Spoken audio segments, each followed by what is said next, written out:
All right, hello, Algebra 2 students coming to you one last time from my basement here. And I just want to say thank you for a good year. I know it was kind of crazy with the virus and everything, but I thank you guys for giving it your best, from working with me this year. I'm truly grateful to work at a school with respectful students and hardworking students. I think that many times I'm thankful to have the job that I do. And I enjoy getting to know each of you, and I really wish you the best this summer. I have one more meme for you.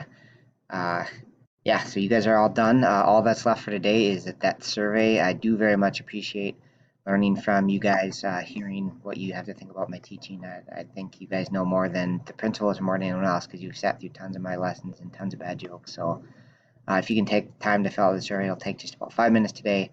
That's it. I wish you the very best this summer, and hopefully we'll be back next year. Come back and say hi sometime when we are. All right, take care.